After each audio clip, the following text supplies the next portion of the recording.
Cajun Carts is your #1 full-service dealer for new, used, and custom golf carts. Perfect for on the job site, the neighborhood, or even out on the green. We are the only authorized dealer of American-made E-Z-GO and Club Car here in Acadiana. For all your service, sales, and mechanical repairs, we got you. So don't wait. Roll on over to CajunCarts.com or stop by our Lafayette location by the Jockey Lot and see why we've been Louisiana's golf cart headquarters since 2003. Cajun Carts. Why walk when you can ride?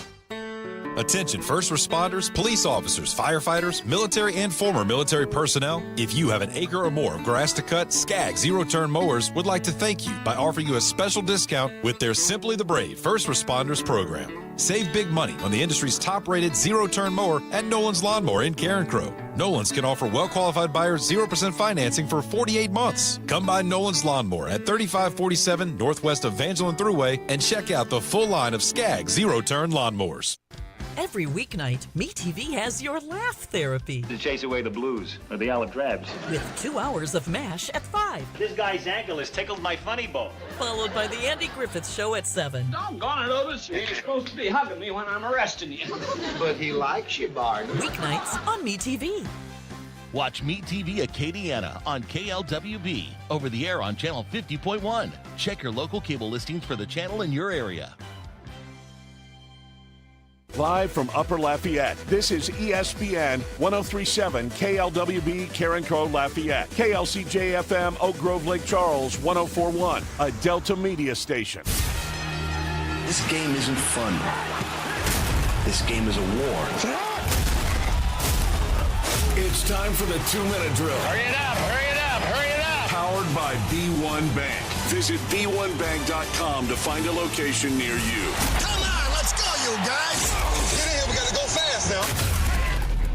The LSU Tigers baseball team will try to keep their season alive tonight as they take on the Oklahoma Sooners in the SEC tournament. LSU and Oklahoma met earlier this year in Baton Rouge with OU taking a series win at Alex Box. Sophomore William Schmidt will get the start on the mound for the Tigers opposite of Gavin Jones for OU. First pitch is at 8 p.m. from Hoover Met, and you can listen to it right here on ESPN 1037 Lafayette and 1041 Lake Charles. The Raging Cajuns baseball team will also be in tournament mode today as they face Marshall in the Sun Belt Conference Tournament. This will be the first time the Cajuns have played the Thundering Herd since last season's conference tournament when Marshall beat Louisiana 17-13. First pitch this afternoon is at 3 p.m. in Montgomery. And after a lengthy rain delay, Minnesota and Houston's game finally came to an end yesterday with the Twins taking a 6-3 win over the Astros. Tetsuya Imai got hit by the long ball again, giving up 2 through 5 2/3 innings of work. Game 2 of the series will be today, and it'll be Lance McCullers Jr. versus Zebby Matthews for the Twins. First pitch is at 6:40 tonight from Target Field in Minneapolis, and you can listen to it on our sister station, News Talk 98.5 FM and 1520 AM. And the New Orleans Pelicans have found their next head coach in Jamal Mosley. Mosley was recently fired from the Orlando Magic after his team was eliminated by the Detroit Pistons in the first round after having a 3-1 series lead. In his 5 seasons in Orlando, he's led the team to 3 straight postseason appearances. I'm Blake Purser, and you're listening to ESPN 1037 Lafayette and 1041 Lake Charles, your home for the LSU Tigers and the Houston Astros. The 2-minute drill has been powered by B1 Bank. Visit b1bank.com to find a location near you. This is ESPN 1037 Lafayette and 1041 Lake Charles, Southwest Louisiana's sports station. This is 2 hours of sports talk like none other. Footnotes with the man who speaks his own language. Me fail English? That's impossible. Your host, Kevin Foote.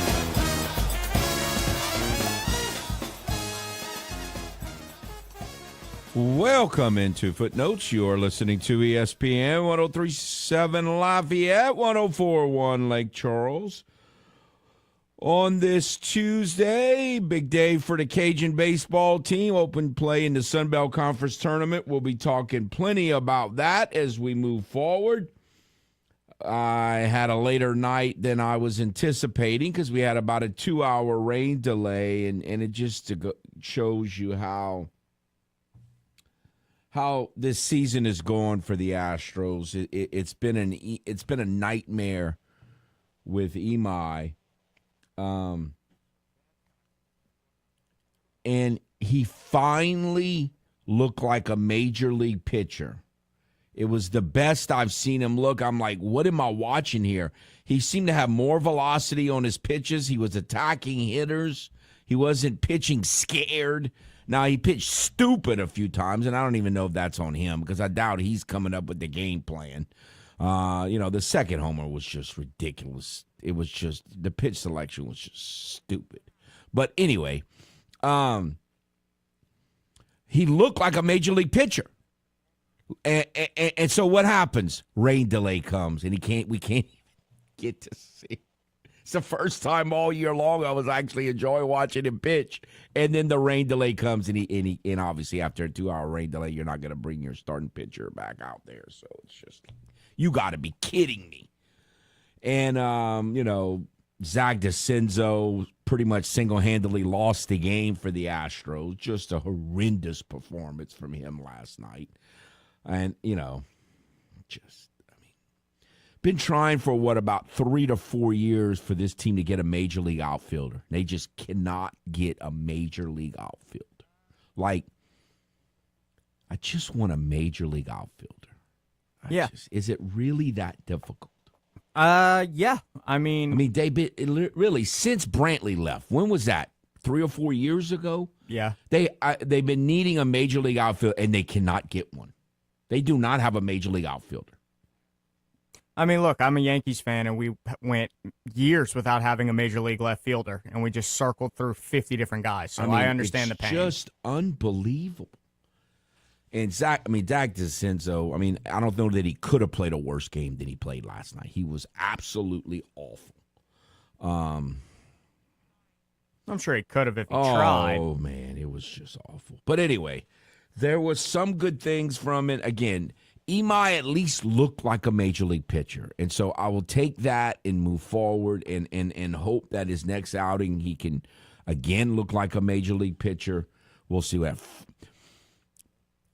the top of the first inning, bases loaded, no outs. And I know we all think our teams do this. I'm sure there are other teams that do it too. There are teams that struggle. But, when the bases loaded, no outs, I said this, it's really not that much of a scoring opportunity for the Astros. Okay. It's really not. Like, they don't even come close to scoring. You just know that ground ball is bases loaded, no outs. They don't even come close. And look, Christian Walker has done fine this year. I thought he'd have a comeback year, and he has. But, he's a veteran. Like, bases loaded, no out. He just walked the bat on 4 pitches. The guy's laboring in the first inning. Why bail him out? So he swings at the first pitch and pops it up on the infield. Well, I don't think it was. And then the next guy hits it to a double play in the game, and the inning's over. They don't even come, at least get thrown out at the plate. I don't think the intention was to kill the inning instantly. They don't even, bases loaded, they don't even come close to scoring. They don't even come close. It's not, they hit a line drive, the guy just made the play. They don't even come close to scoring. Bases loaded. Base loaded, no outs is not a real scoring opportunity for the Astros. It's just unbelievable how you could be that inept in those situations. But anyway, so I was watching that through the 2-hour rain delay, and once it started, because the NBA game still was going on, I was able to see most of the second half and both overtime periods of the NBA game. Obviously, it was a great game. And,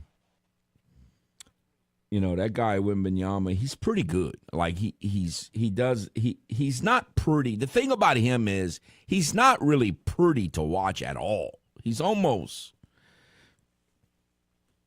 makes your bones hurt watching him play.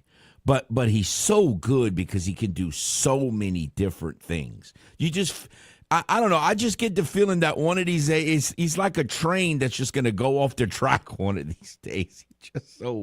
He's just so unique. We never see. I guess Samson's the closest thing we've seen to him, but he's just so unique, and obviously he does so many good things. And I've heard some people say, everyone likes to blow everything out of proportion when you have a great performance like that. I heard someone say, well, it's hard for me to see how the Thunder are going to win. Well, how are they going to beat? Well, Wembanyama hit a three with 30 seconds to go in overtime. They easily could have. If he didn't make that three, they easily could have lost the game. On the flip side of it is, Castle had about 74 turnovers, so you don't feel like he's going to make 74 turnovers every game. He had 11, but 11 is a lot. That's a lot of turnovers for one game. But no, look, it was a great game. I've been saying from the beginning, I just don't see the when teams win for the first time like the Thunder did, they don't normally win the next season. It's just not something that normally happens. So it makes very little sense that they're going to win again. So from the beginning, it has nothing against them. I don't think they're overrated. I think they're a great team. Now they do have some injuries, but it just doesn't make any sense. That's not normally what happens. And so the Spurs are the only team that looks like that can keep them from winning, and they might do it. Yeah, well, you have this, fine-tuned, well-oiled machine in the Oklahoma City Thunder that is just so efficient, and then you throw in this wrecking ball that is Wembanyama, and it just disrupts everything. And you want to talk about he hates the Oklahoma City Thunder, and he's playing to win. There's no trying in this. He's giving 100% every single. He hates Holmgren, but why does he hate the Thunder? I get the Holmgren thing. I think it's just a rivalry, and they're that's good though. Premier I like team. That. Yeah, I like that. Yeah, you need more of that in the NBA. A lot of people have said for a long time it lacks intensity. They don't play defense. They don't do this. They don't do that. They're walking up and down the court. You need some hatred in the league to make things more interesting. No question. Now, Jalen Williams has been in and out, hurt a lot of the year. Can you imagine if he didn't play last night? He scored 26 and hit a huge three late in that game. If he doesn't, and Caruso played out of his mind. Yeah. And so, there's a lot of different, it's a series, and it is game one. Again, you don't feel like SGA is going to play that bad. He was 7 of 23 from the field. Yeah. So you figure he's going to do better than that. You also figure that, I don't know when Fox is coming back, but that theoretically when he comes back, they'll be a little more efficient than they were last night. And, and even if not, you figure you're not going to make that many. Like Harper had, no, Harper didn't. Wembanyama had 3. No one else had more than 3, but Castle had 11 turnovers. So Fox coming back will neutralize some of that, you would think. Yeah. It has to. I'm trying to look up right now if there's a projected return time. Only thing I can find is that he missed game 1, but through the articles I'm looking at, it doesn't necessarily suggest that it would be more than just game 1. So look, everyone's gonna over dissect it. I think you just say it's a great game 1. It was a great game 1. And the Spurs just seem to be the only team in the league that has an answer for all the great things that the Thunder do. That the Thunder does. They just. They only do. They only won by 7 points. So for anybody to suggest that this series is automatically over, I think that's ridiculous. No, that would be too far. But they are 5-1 on the season, so they obviously have something against. No team had a winning record against this team. This team was awesome this season. Yeah. And so, and historically, their metrics are through the roof. And so, there's obviously they just match up better with them and they can do things to them that no other team can do. Holmgren I'm not saying he didn't do anything, but he was pretty neutralized last night. I think he had 8 points or something like that. He didn't do a whole lot. His biggest moment was they panned to him on the bench, and he's shaking his head oh, yeah, this is not going to happen again, dude. He had 8 points and 8 rebounds in 41 minutes. Yeah, that's not great. That's not great. It's definitely not a stat line that you would hope for when you're trying to go back-to-back in NBA titles. The great thing about Wembanyama last night is he played 49 minutes, and he didn't seem to have a drop-off. Like in the second overtime, he had as much energy as anybody else. No, and he's the cat's incredible. 9 feet tall. Yeah, he's incredible. I was telling Jordy, too, earlier, getting on Twitter this morning, you're seeing a lot of people that haven't really watched the NBA all season, but they're watching now because it's the conference finals, and so many people are, like, really starting to see Wembanyama, and the tweets about it are just hilarious. Like, there's a 30-foot-tall French dude who's pulling up from the midway line, just nailing three-pointers. And they don't know. They haven't really experienced Wembanyama yet like we all have.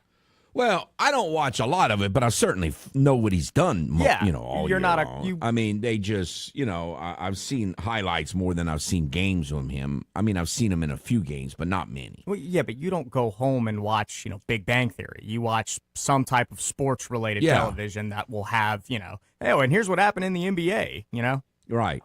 No, he's fabulous, and really was a great game, and so.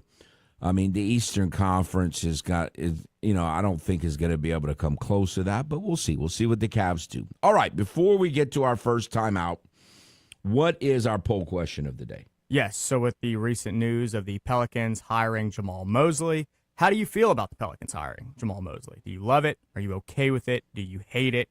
Or do you just not care?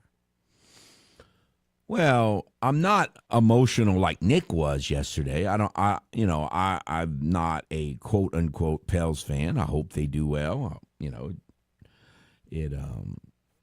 be great if they got better and improved. I think it was like Nick called it safe. We went over and on about that yesterday. I think it was not a bad selection. I think it was a solid selection. It would have been it was not interesting, so I'm not against it, but I'm not for it. I'm just, it seems okay. I think it's a solid hire. Yeah, solid hire. I mean, he took the Magic to 3 straight playoff appearances, and he only got fired because they lost a 3-1 series to the Pistons. I mean, I don't think that's... Supposedly they didn't like each other, but again, I don't know that that's the coach's fault necessarily, and so you got to know what's going on behind the scenes there. So a lot of that stuff, I don't... it is what it is. So I thought it was solid but not flashy, and we'll see what happens. Yeah. I mean, I don't know who else you would have went and hired that would have been, Well, some people wanted Rondo like we talked about yesterday. I don't know. I like the move. I think it's a good move. That's what I think. All righty. We'll take a timeout and be back. This is Footnotes, live on ESPN 103.7 Lafayette and 104.1 Lake Charles, Southwest Louisiana's sports station. May is Military Appreciation Month, and ESPN 103.7 Lafayette, 104.1 Lake Charles, and Nolan Lawns More Sales and Service off I-49 in Carencro. It's honoring our military all month long. Nolan Lawn More Sales and Service owners Stacy and Dawn Benoit would like to take this opportunity to recognize all of the current service members, veterans, and their families. Nolan's takes pride in honoring all military personnel as well as first responders with special discounts on their zero-turn mowers. May is Military Appreciation Month, and we salute you.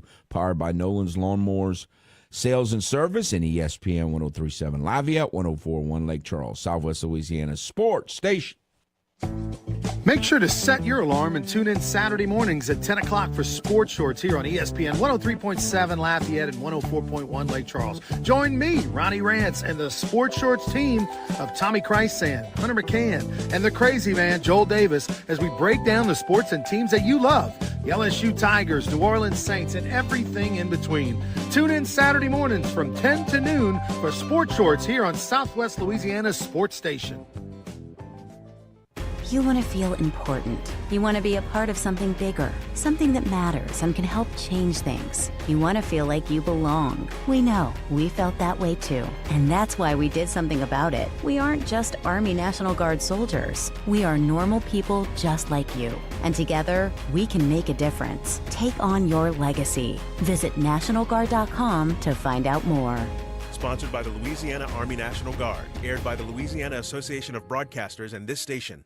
MeTV is America's #1 classic entertainment television network. And here's one of the reasons everybody loves MeTV. Oh, it's a classic. The great comedy lineup on weeknights. This will be fun. Come on. With MASH. Loaded with snappy comebacks. The Andy Griffith Show. I was just funning with Barney. And Everybody Loves Raymond. Now we got a show. Watch MeTV Acadiana on KLWB, over the air on Channel 50.1. Check your local cable listings for the channel in your area. Know someone with a drinking or drug problem? Learn how to get sober after we share these stories. I was 35 with 2 beautiful children when my life and addiction started to spiral out of control. After my divorce, I went into a depression cycle and started drinking more often and using prescription drugs. After my second DWI and arrest, my ex-husband threatened to take our children away from me. I was 17 when I became addicted to heroin and meth. I thought I could quit on my own, but I couldn't. It hit me when I was arrested. Get sober now. Your private insurance may cover costs and we'll get you here. It's simple. Just call Elite Rehab Placement right now. Please, don't wait. Your life matters to us. 800-819-8313. 800-819-8313. 800-819-8313. That's 800-819-8313. Man, I loved playing high school sports growing up. And it's fun being a fan now, don't get me wrong, but sitting in the stands feels like I'm missing out on all the action, you know? I wanted to get back in the game. So I signed up to be a high school official. It takes me back to my playing days. I'm supporting students, and I get paid to make the big calls. Do you want to see the game up close? Sign up to become an official in Louisiana at highschoolofficials.com.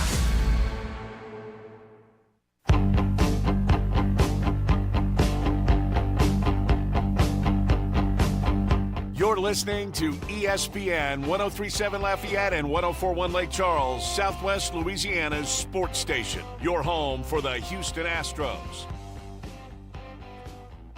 Welcome back to Footnotes. If you would like to give us a call on the ESPN hotline, certainly feel free to do so. 706-0111. 706-0111. All right. I mentioned the Cajuns are playing today at 3 o'clock. The good thing about it is, well, the bad thing about it is they're having to play today. The good thing about it is they're the first game, so they don't have to wait. I guess weather could mess it up, but I haven't heard any weather issues there. You don't have to wait, well, maybe the first game's going to go 12 innings or something like that, or they're going to throw 1,000,000 balls and walk 74 batters and, you know, the game. At least you know when the first game is going to start. Now, tomorrow, if they win, it could be a little different, so we'll have to play that by your schedule to play 12:30 or more if they win today. But here's the thing, after looking at both teams statistically, that worries me a little bit about this matchup today. They're going to be facing a veteran left-hander in Bryce Blevins, the ace pitcher. He's made like 40-something starts in his career. So, like, he's probably the most seasoned pitcher in this whole tournament. Okay. So he knows what he's doing. He's been there. The other thing that I don't, I'm not saying that's necessarily bad, but it could be. Like, you're not going to rattle him probably. The other thing that worries you is he's got 18 walks in 102 innings this year. So probably the game plan is we got to swing the bat against this guy. Yeah.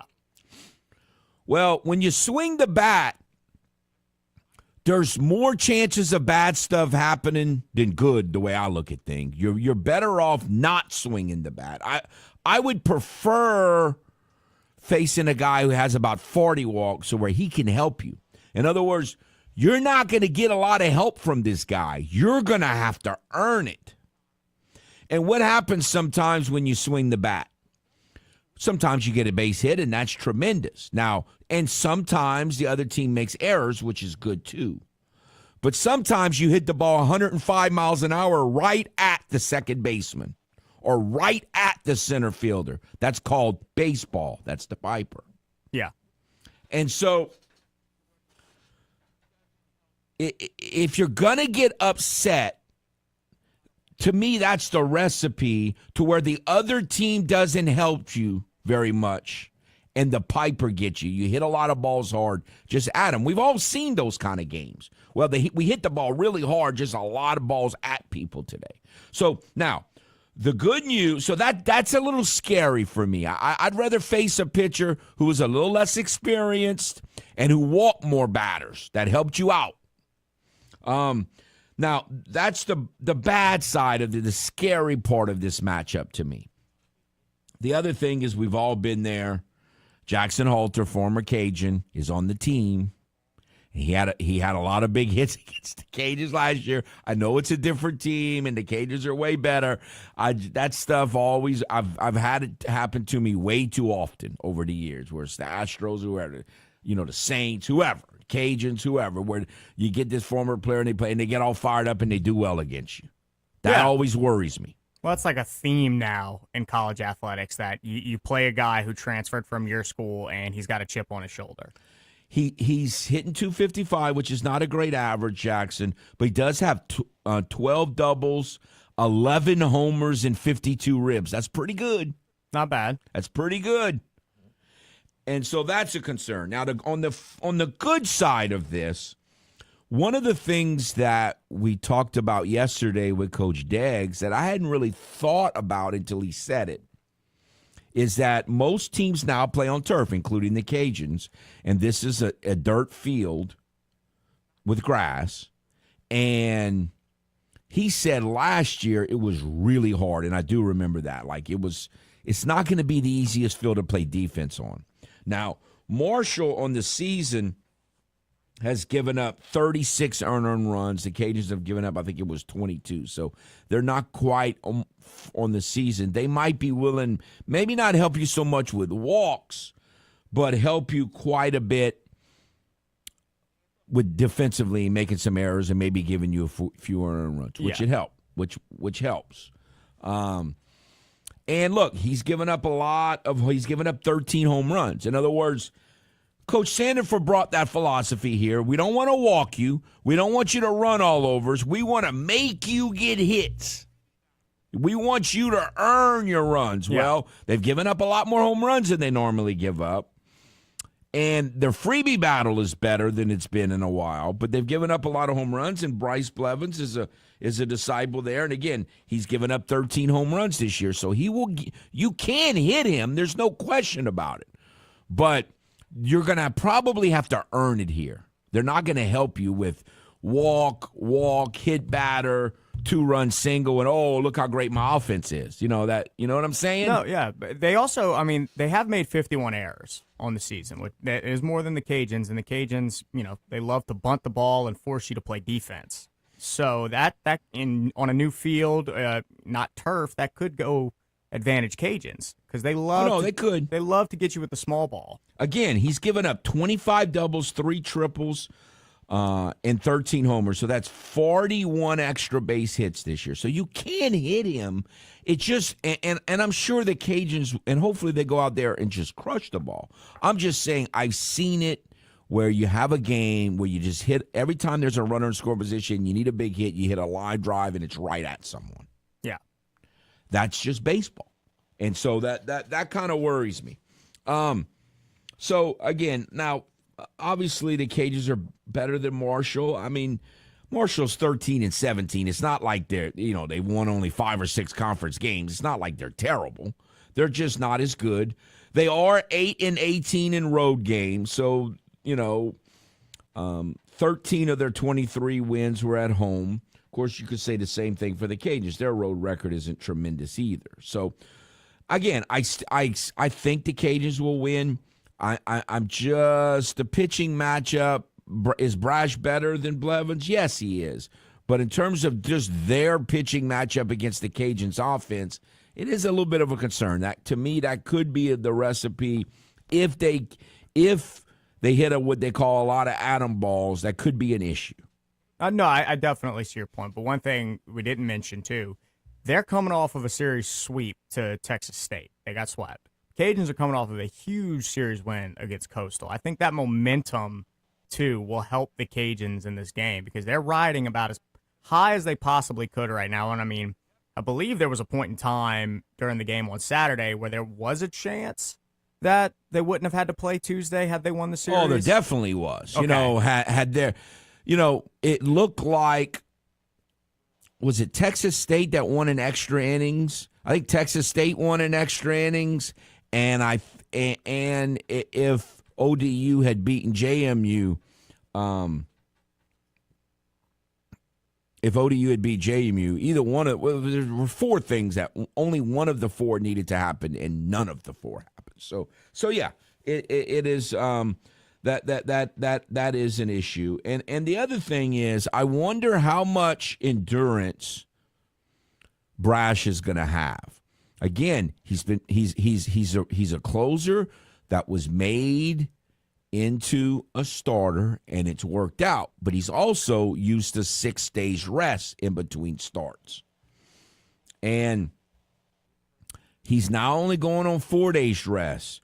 So what you don't want to happen as a Cajun fan is for him to have not a great pitch economy, and he's at 80 pitches through 4 or 5 innings, and he's out of the game, and you're only up by a run. At that point, you no longer have a pitching advantage at that point. And so that's a little bit of a concern for me too. So again, hopefully the Cajuns can come out. This is a game for the offense. And early on, the best case scenario for the Cajuns in this game is that they go out and they crush the ball, and they get a big lead, and they don't need Cody to pitch too much. But again, it's easy to say. You got to go out and do it, and we'll see how that happens. So again, there's pressure. It's a do or die game, and there's pressure that comes along with it. Now they're saying all the right things, how they're loose, and you know, everyone, all the players we talked to over the weekend, they seem to have the right approach, and I'm sure the coaches are going to do a great job of keeping them that way. But sometimes it's not what's in your mind or your heart. Baseball is baseball. It's just different. I mean, again, the people that don't get the Piper, they just don't understand baseball. I mean, they just don't.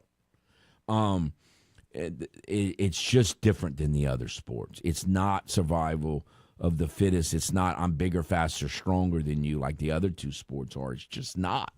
Like you can just crush the ball and get nothing, and the other guy can hit a bleeder into the other side and get a 2-run double, and you lose. I mean, that's baseball. That's the Piper. So it's rough, and so we'll see how it plays out. All right, we'll take a timeout. Be back. This is Footnotes, live on ESPN 103.7 Lafayette and 104.1 Lake Charles, Southwest Louisiana's sports station. This game isn't fun. This game is a war. It's time for the 2-minute drill. Hurry it up, hurry it up, hurry it up. Powered by B1 Bank. Visit B1Bank.com to find a location near you. Come on, let's go, you guys. Get in here, we gotta go fast now. The LSU Tigers baseball team will try to keep their season alive tonight as they take on the Oklahoma Sooners in the SEC tournament. LSU and Oklahoma met earlier this year in Baton Rouge, with OU taking a series win at Alex Box. Sophomore William Schmidt will get the start on the mound for the Tigers opposite of Gavin Jones for OU. First pitch is at 8 p.m. from Hoover Met, and you can listen to it right here on ESPN 103.7 Lafayette and 104.1 Lake Charles. The Raging Cajuns baseball team will also be in tournament mode today as they face Marshall in the Sun Belt Conference Tournament. This will be the first time the Cajuns have played the Thundering Herd since last season's conference tournament, when Marshall beat Louisiana 17-13. First pitch this afternoon is at 3 p.m. in Montgomery. And after a lengthy rain delay, Minnesota and Houston's game finally came to an end yesterday, with the Twins taking a 6-3 win over the Astros. Tetsuya Imai got hit by the long ball again, giving up 2 through 5 2/3 innings of work. Game 2 of the series will be today, and it'll be Lance McCullers Jr. versus Zebby Matthews for the Twins. First pitch is at 6:40 tonight from Target Field in Minneapolis, and you can listen to it on our sister station, News Talk 98.5 FM and 1520 AM. And the New Orleans Pelicans have found their next head coach in Jamal Mosley. Mosley was recently fired from the Orlando Magic after his team was eliminated by the Detroit Pistons in the first round after having a 3-1 series lead. In his 5 seasons in Orlando, he's led the team to 3 straight postseason appearances. I'm Blake Persher, and you're listening to ESPN 103.7 Lafayette and 104.1 Lake Charles, your home for the LSU Tigers and the Houston Astros. The 2-minute drill has been powered by B1 Bank. Visit b1bank.com to find a location near you. ESPN 103.7 Lafayette and 104.1 Lake Charles is the proud winner of 4 2026 LAB Prestige Awards, including Best Use of Digital Media, Foot's Friday Fury, Best Live On-Site Remote for our Super Bowl Radio Row coverage, Best Promotion for our No Shave November initiative, and Radio Young Professional of the Year for Dawson Iserloh. We're proud of being Southwest Louisiana's sports station and are humbled to be recognized by the Louisiana Association of Broadcasters. It's 9 a.m. You just received a voicemail from your boss. Hey, Janet. Heads up. We got an important meeting coming up Thursday. The big guys are coming into town, so I need you in charge of lunch, and we've got to look good. Luckily for Janet, she knows a place, and she knows her boss will be impressed. Honey Baked Ham can cater your next event. Delicious and freshly sliced deli trays, box lunches with sandwich, chips, and dessert. Or try our fresh salad boxes, and the perfect touch with a meat and cheese tray. Honey Baked Ham Company. Hello, Acadiana. Cajun Carts is your #1 full-service dealer for new, used, and custom golf carts. Perfect for on the job site, the neighborhood, or even out on the green. We are the only authorized dealer of American-made E-Z-GO and Club Car here in Acadiana. For all your service, sales, and mechanical repairs, we got you. So don't wait. Roll on over to CajunCarts.com or stop by our Lafayette location by the Jockey Lot and see why we've been Louisiana's golf cart headquarters since 2003. Cajun Carts. Why walk when you can ride? At Waterboys Water Well Services, we're more than just a quick fix. A handshake means more to us than a contract. From water treatment that protects your home and health to expert well drilling, pump installation, and maintenance, we've got your water covered. Cleaner, safer, better tasting water starts with trust and ends with Waterboys. Proudly serving Louisiana families with integrity and experience. Waterboys, high quality H2O products, 337-678-9955. Whether it's a tempting text message or a quick glance at your GPS, taking your eyes off the road for just a moment can have serious consequences. This includes turning around or reaching down. Distractive driving includes eating or putting on makeup. Distractive driving is anything that diverts your attention from driving.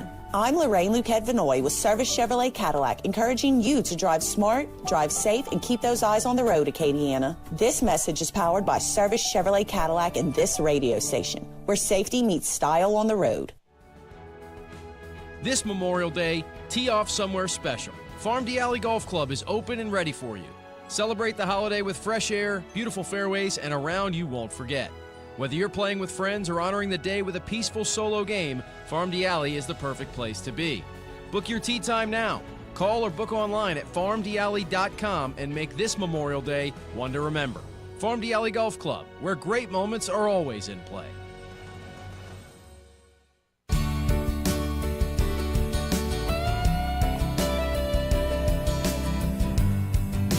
You're listening to ESPN 103.7 Lafayette and 104.1 Lake Charles, Southwest Louisiana's sports station, and your home for the LSU Tigers.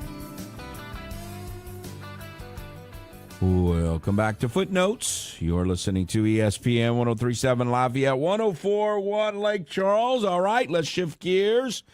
Talking just about the Cajuns matchup with Marshall. Let's shift gears to LSU in the SEC tournament with our friend, Mr. Jeff Palermo. How are you, sir? I'm doing well, Kevin. How about yourself? Pretty good. All right. So before we get to LSU, I've got to get your thoughts about the thing that kind of went all over the place with the high school baseball tournament over the weekend in Sulphur. You were there, right? Yes, I was there. I'm assuming you're talking about the walk-off that wasn't a walk-off. Correct. The walk-off walk. All right, so set the stage for those who don't know about it, and then tell me anything that you found out about what was, the ruling and all of that since then. Yeah, so classic game, really a well-pitched game, unlike a lot of LSU games this year. This one was an enjoyment to watch. Catholic High and Brother Martin, and for those that don't know, Catholic High they're the best baseball program in the state. They've won the last 2 state championships. They were taking on Brother Martin once again in a best-out-of-3 series. Catholic High had won Game 1 on Thursday, needed to win on Friday. Brother Martin jumps on them, scores 2 runs in the first inning. Catholic High responded with 2 runs, I believe, in the 4th inning, somewhere in the middle innings. Tie game, 2-2. We're in the 9th inning. It's such a well-pitched game that both starters pitched into the 9th inning and actually completed the 9th inning. Now, Brother Martin's starter, Nolan Amato, started getting into trouble in the 9th inning. You got the bases loaded. It's the classic when you were a kid scenario, right? Bases loaded, tie game, bottom of the 9th, 3-2 count. And it's ball 4. And the hitter, Jude Schneider for Catholic High, the pitch is high, and he starts, he puts his bat down, flings it down, starts jumping up and down. Catholic is occupying the third base dugout, so their players and coaches start running onto the field, and a dog pile starts forming, basically left of the pitcher's mound from if you're facing the pitcher's mound, if you're behind home plate. And Schneider, instead of running down to first base, joins the dog pile while the runner from third scores. You could see Catholic High's first base coach screaming at the hitter, "You got to go touch first base. You got to go touch first base." And then you start seeing the Brother Martin coaches saying, "Hey, he never touched first base." So there's this, I don't know, maybe 10 or 15 seconds go by. Eventually the pitcher just flips the ball to the first baseman, who touches the bag, and the first base umpire automatically calls the hitter out. So the rule is the NFHS rule, which is the rules that regulate or govern all of high school athletics around the country. And I would think this is the same rule that's in Major League Baseball, college baseball, that even in a walk-off walk scenario, the hitter has to touch first base. And if not, you can appeal to first base, much like when you appeal whether a runner tagged up or when a runner tags up for a sacrifice fly, whether they left too soon before the outfielder or infielder caught a fly ball or pop-up. Same kind of thing. You throw the ball to the third base, second base, whatever base he occupied, and you can find out you can appeal whether the runner left too soon. Well, here the runner never got to first base, obviously, so you can appeal whether the hitter should be safe or out, and he was out. Talking to him, which obviously was just an amazing moment, just something you've never seen. Nobody, I don't think, has ever seen. It's just, and for the hitter's sake, he just got caught up in the moment. They had just won, or at least they thought, they just won their 3rd straight state championship, and he wants to go join his teammates. Understandable. Talking to Lee Sanders, who is the head of officiating for all sports in the LHSAA, said not only did the hitter never go to first base, but the runner from first never went to second. The runner that was at second never went to third. The only runner that actually advanced was Hayes Schramm. So even if the hitter went and walked down and touched first base, the other 2 runners didn't do what they were supposed to do. Again, this is something that you don't really – I think it's just given that you're supposed to advance to the next base. This isn't something that you work on at practice. I think you just trust that your players know that rule that you got to go advance. The other thing is that what Lee Sanders told me was they really never needed to appeal, because when the dog pile erupted and the hitter was involved in the dog pile, an assistant coach came out of the dugout and tried to pull the kid out of the bottom of the pile and get him and push him over towards first base. Basically get him up off the ground. Yeah. Say, hey, dude, you got to go to first base. And as soon as that happened, that is aiding and assisting a runner, Right. and he is automatically out at that point. And that makes sense. Now, the official score for Cajun baseball games is Danny Cook, who's a former Cajun player, but also and was a coach for Legion and all that. Also, he was an umpire for many, many years. So he has connections with a lot of umpires.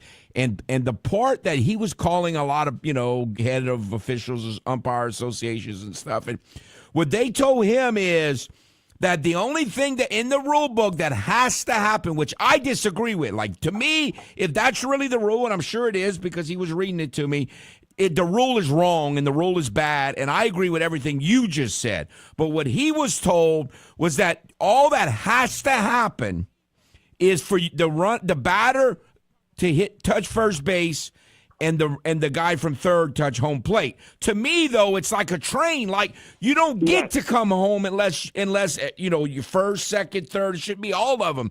But according to what he was told, the only thing that had to happen was that he touched first base and that he touched home plate, which to me is a bad rule. Right. Well, I think. Again, Lee, the way he explained it was that the runner at first and second also needed to advance too. So. It's very interesting. My first question was, at what point do you forfeit your right to go to first base? In other words, at what point do you leave the baseline? It's just so unusual, and it would only happen in a walk-off situation. It was just bizarre. Yeah, so what I was thinking was, is there like a certain time, like you got 15 seconds or 20 seconds? But of course, there's really no time. I think if you look at any baseball rule book, there's time is never stated in a rule book because it's baseball, right? You got to get in high school, you got to get 21 outs, or you got to get 27 outs in Major League Baseball. So it's really up to the umpire's discretion on whether the play. If a kid gets gets hit in the head, right, and that drives in the winning run and the game's over, then and the kid's woozy and he can't get up and all that kind of stuff, then I think there's obviously discretion there from the umpire's sake, like, look, the kid's injured, you can't even walk over the first base. Then obviously you use better judgment. But here, the player just and it wasn't like he started going to first base and then made an immediate, 90-degree turn or 45 degree, whatever it is, and immediately turned to go to the dog pile. He just started jumping up and down, and then he went to the dog pile. Yeah, he never even thought about touching first. Crazy. All right. There's not, that was something I had to talk to you about when I knew that you were doing it, because it was just so bizarre and a lot of people were talking about it. All right. So I don't know that it does a whole lot of good to overanalyze LSU's chances. And my question about this SEC tournament is the ABS system. How many challenges do these teams get in each game? They get 3 challenges. And I think there's going to be a lot of challenges. Well, I joked because Jay Johnson challenges everything. I mean, it's crazy how, I don't want to say he's reckless with his challenges, but I don't see opposing coaches challenge as much as Jay Johnson. I mean, he'll challenge like there's one out and nobody on in the second, and there's a bang-bang play at first, and he challenges that. Yeah. And I always just think that's a little overboard. So thank goodness coaches can't challenge because he challenged every freaking one. I mean, it's just amazing how much it reminds me so much of Sean Payton in his early days as a head coach, who was horrendous with throwing the red flag on challenges. And I think Jay is this way too much. But, I think it'll be interesting. I think in Major League Baseball it works because these are mature hitters. These are professional hitters who have a very good idea of the strike zone. And the same with the catchers, right? I wonder how this is going to be. And you have professional umpires too, right? These are the best of the best umpires. College umpires are not as good as Major League umpires. The hitters, I don't know if they really know what the strike zone is. Catcher's the same thing. So I'm I'm interested to see how it will work because I think I think you're right, Kevin. I think there might be more challenges because you just don't understand the strike zone. Like I'm wondering if there's just, a pitch is going to go across a hitter's ankles and he's going to tap his helmet and challenge, and it's not going to even be close. I think that's what I'll be seeing is like, because in Major League Baseball, a lot of these challenges, man, they're very close, right? Oh, very, very, very close, yes. I mean, you don't see many egregious calls. I think what we've learned with the ABS challenge system in Major League Baseball is these umpires are pretty good.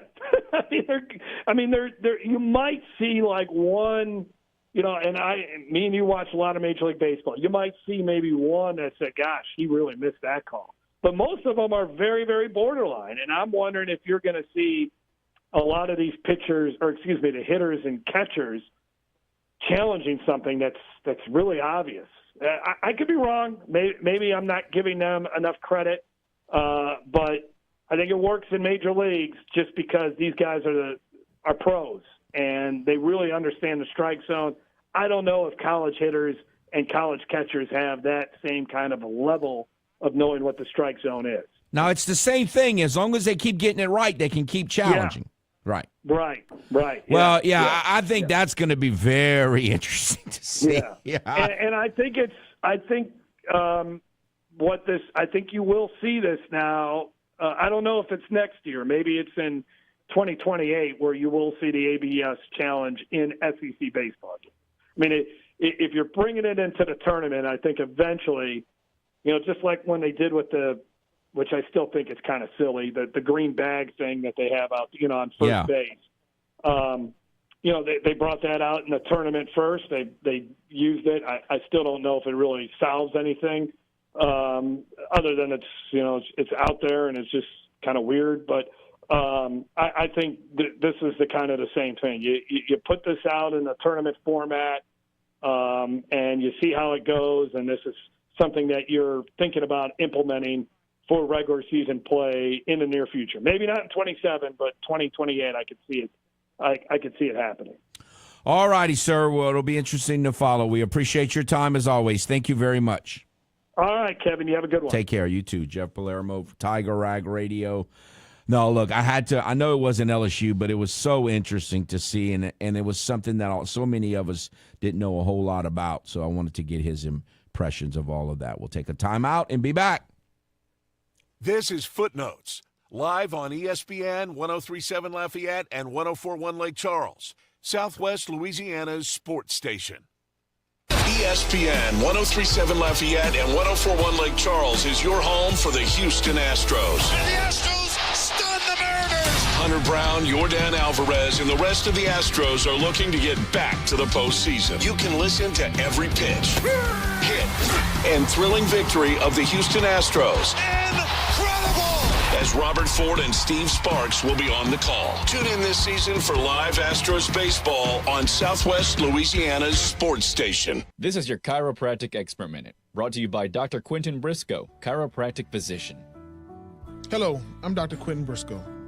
Veterans, are you struggling with chronic back pain, neck issues, or reduced mobility? You're not alone, and you have options. Chiropractic care is part of your VA health benefits, and at Briscoe Chiropractic, we specialize in non-surgical, drug-free solutions to help manage your pain and improve your well-being. We are proud to work with the VA Community Care Network. Let us help you regain your mobility and enjoy the active life you deserve.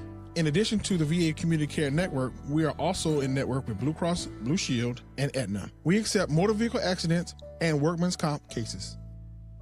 To schedule an appointment with Briscoe Chiropractic, visit drqmb.com or call 337-534-0091.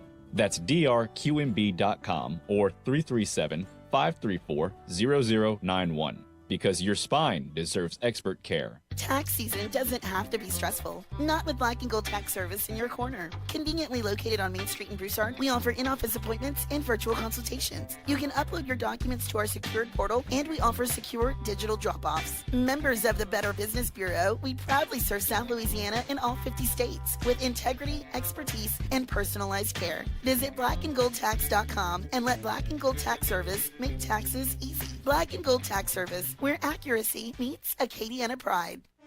May is Military Appreciation Month, and ESPN 1037 Lafayette and 1041 Lake Charles and Nolan's Lawnmower Sales and Service in Carencro will be honoring our military all month long. Nolan's is locally owned and supports our military community every day. We honor and salute because freedom isn't free. May is Military Appreciation Month, and we salute you. Powered by Nolan's Lawnmower Sales and Service in Carencro and ESPN 1037 Lafayette and 1041 Lake Charles. Did you know you can get great tasting Clear Springs artesian water delivered to your office or your doorstep at home? Clear Springs is 100% local with their own bottling facility at the world-famous Kentwood Aquifer, no chemicals added. Just pure Kentwood, Louisiana artesian water. Clear Springs Water offers delivery of 5 or 3 gallon water service with a hot and cold temperature water cooler or even single-serve bottles delivered to your home or office. Easy to reach, clearsprings.net, then contact us tab or 337-519-3563. This is ESPN 1037 Lafayette and 1041 Lake Charles, broadcasting live from the Beal and Hebert studios in Upper Lafayette. Beal and Hebert, Acadiana's hometown lawyers. Back to more of Southwest Louisiana's sports station.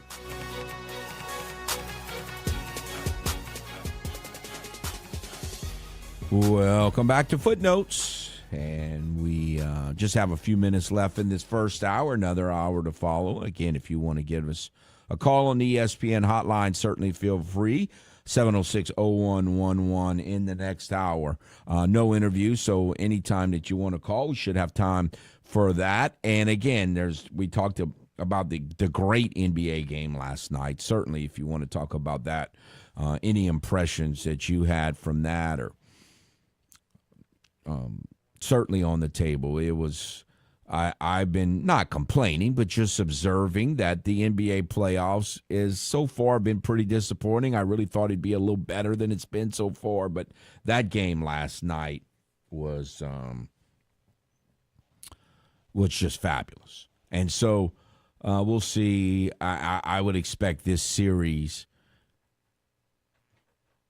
that the games will be pretty competitive. And, of course, I'm a little different than a lot of people. If you have 4 games like that and the Saints and the Spurs sweep them, I'm not going to say it's a rout. I'm a little different. Like, I've had this discussion before.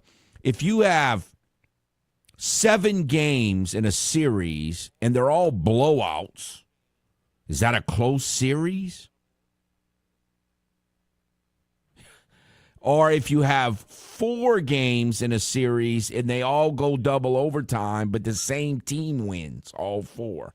To me, that's a closer series than the other one. It just depends on how you look at it.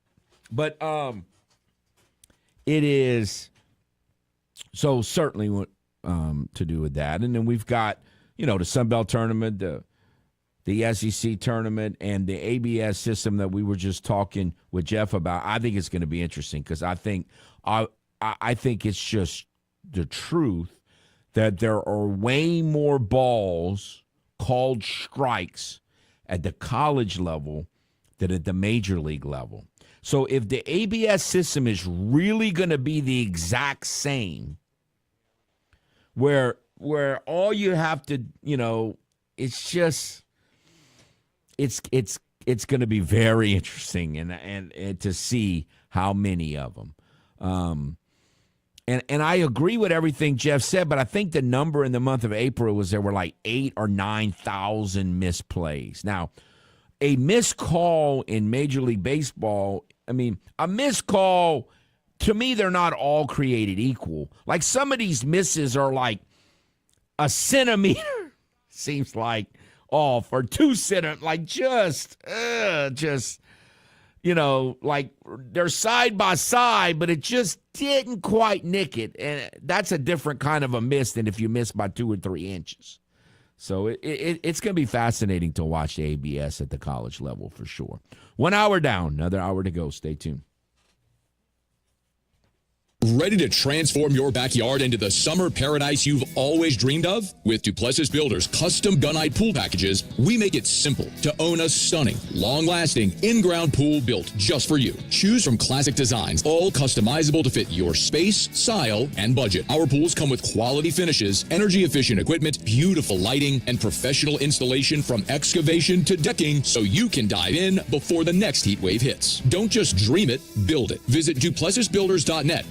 It's May, and spring is finally here. A time of growth, renewal, and hope. And what better time to kick off Mental Health Awareness Month? Johnwell Therapeutic Services are proud to highlight May as National Mental Health Month. Remember, it's okay to ask for help. Reach out to a friend, family member, or professional if you need support. It's okay to take things one step at a time. You're not alone. Johnwell Therapeutic Services, proud supporters of National Mental Health Month.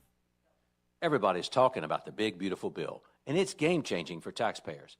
Hi, this is Kerry Bryson with the Bryson Law Firm. We've read the bill, and if you've been putting off a tax problem, it's time to call the Bryson Law Firm and get it resolved. This new legislation could give you a chance to get things straight with the IRS. Whether it's getting caught up on unfiled returns or negotiating IRS debts, there are a lot of new deductions and opportunities in the big, beautiful bill, and the Bryson Law Firm knows how to use them strategically. We've been staying on top of the tax changes in the big, beautiful bill, and we're ready to help our clients take full advantage. So if you owe back taxes or haven't filed returns in years, it's time to call the Bryson Law Firm and finally resolve your tax issues. Remember, if you have tax problems, you have legal problems. Call the Bryson Law Firm. Our headquarters are in Lafayette, and we have offices statewide. Or visit brysonlawfirm.com to schedule your free consultation with your local tax resolution law firm, the Bryson Law Firm. LSP filing number LA2519079. Live from Upper Lafayette, this is ESPN 1037 KLWB Karen Crow Lafayette, KLCJ-FM Oak Grove Lake Charles 1041, a Delta Media station. This game isn't fun. This game is a war. It's time for the 2-minute drill. Hurry it up, hurry it up, hurry it up. Powered by B1 Bank. Visit b1bank.com to find a location near you. Come on, let's go, you guys. Get in here, we gotta go fast now. The LSU Tigers baseball team will try to keep their season alive tonight as they take on the Oklahoma Sooners in the SEC tournament. LSU and Oklahoma met earlier this year in Baton Rouge with OU taking a series win at Alex Box. Sophomore William Schmidt will get the start on the mound for the Tigers opposite of Gavin Jones for OU. First pitch is at 8 p.m. from Hoover Met, and you can listen to it right here on ESPN 1037 Lafayette and 1041 Lake Charles. The Raging Cajuns baseball team will also be in tournament mode today as they face Marshall in the Sun Belt Conference Tournament. This will be the first time the Cajuns have played the Thundering Herd since last season's conference tournament when Marshall beat Louisiana 17-13. First pitch this afternoon is at 3 p.m. in Montgomery. And after a lengthy rain delay, Minnesota and Houston's game finally came to an end yesterday with the Twins taking a 6-3 win over the Astros. Tetsuya Imai got hit by the long ball again, giving up 2 through 5 2/3 innings of work. Game 2 of the series will be today, and it'll be Lance McCullers Jr. versus Zebby Matthews for the Twins. First pitch is at 6:40 tonight from Target Field in Minneapolis, and you can listen to it on our sister station, News Talk 98.5 FM and 1520 AM.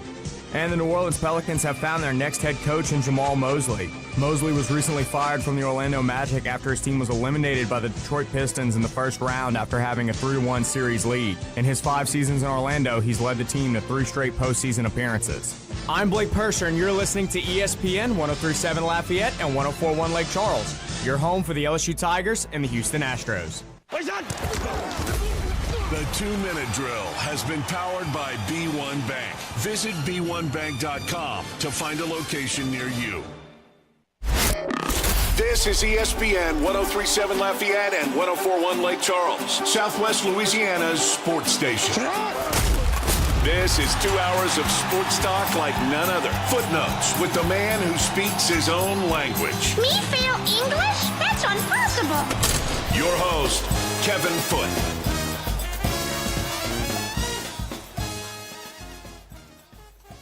Welcome back to Footnotes. If you would like to give us a call, the ESPN hotline, certainly feel free, 706-0111, as we broadcast live from the Bill and Hebert studios in Upper Lafayette. Bill and Hebert, Acadiana's hometown lawyers. Again, we've got a great NBA game from last night to reflect upon. Also have an Eastern Conference game tonight on ESPN, and that game, obviously, the chances of it matching last night's game in terms of just pure drama is not good. But if I'm a Knicks fan or a Cavs fan, I'm not worried about that. It's all about getting the win. Just want to get the win. So we'll see what happens in those games, and we'll see if that execution that the Knicks had weeks ago, it seems like, the last time they played, that level of execution, which was extremely high, if they have that same level of execution, and what kind of defensive game plan on short notice, on pretty short notice, the Cavs will be able to come up with. So it'll be, just from a chess match standpoint, interested to see there. Again, we've talked a lot about the Cajuns match up with Marshall. LSU baseball fans tonight kind of reminds me of about 15 years ago, 13, 14, 15 years ago as an Astro fan. Team having a miserable season. The Astros were having to play a lot of games on the Flake Coast because the major sports leagues were awful at geography. And the Astros have been in the West for, most of my life. And so when they would go on these long West Coast trips and they were losing 100 games a year, it took a pretty big fan. It took a pretty dedicated fan to stay up till midnight and watch a bad team play. And the game tonight against Oklahoma is scheduled for 8 o'clock. Most of us, by the time most of us have grown to kind of fear or realize that when you play the fourth game on a day, the 8 o'clock game rarely starts at 8 o'clock. I guess it's theoretically possible, but our experience is that's not going to happen. So probably 9 o'clock to 9:30 or somewhere would be 9 o'clock or closer to 9 might be the best case scenario. And so it's going to be a late night. I mean, this isn't Friday or Saturday night. So it's gonna test your baseball fandom because it's a team that, has not had a good season, kind of like the Astros were way back when, and like they are right now, for that matter. And then like last night's game, it's like a 2-hour rain delay, and I was just tired already. I mean, I was tired, and I'm like, you got to be kidding me! A 2-hour rain delay, and then they made it 6-0. So I'm like, man, they need to score at least 3 runs in this next to have a chance. And I'm probably going to stay up anyway because that's what I do. And then, of course, they scored 3 runs and then out. And then they didn't do anything in the 8th. And in the 9th, they got the tying run up, but they didn't get it done. So, but no, LSU fans will find out what that life is like a little bit tonight. Unless but even 8 o'clock's a late start. But, when you start starting games at 9 and 9:30, that's brutal. I mean, pretty good chance it's going to end at midnight or 12:30 or something like that. So it's we'll see how that goes. And LSU games tend to last long this year because they walk so many batters. Just kind of brutal. So we'll see how that could be rough tonight. I've been there. I sympathize with you. Good luck with that process is what I would say. All right, let us head out to the ESPN hotline. Hello. Footsie. Yes, sir. Footsie, first of all, LSU games have gone long forever. That's I've never true. seen it just takes forever for them to play. Sometimes a LSU game will start like 30 minutes before a Cajuns game, and then the Cajuns will just pass them up, and the game will be over, and LSU will be like in the 7th inning. I've never seen something take that long in my life. I'm just telling you. It does happen, yes. I have no explanation for it. Now, Footsie, on that high school situation, so the batter, when it was ball 4, the batter, he threw the bat away. He picked up his hands, and when he started walking towards the dog pile, he declared his intention right there. So if that coach would have picked him up, or if all the team would have picked him up and carried him to first base, it's a non-factor. Once you declare where you're going, you can't change. So he would have been out regardless. Now, Footsie, I want to ask you a question. Because, I listen every day. How do you think Raymond knows, today, it's a 19% chance of rain instead of a 20% chance of rain?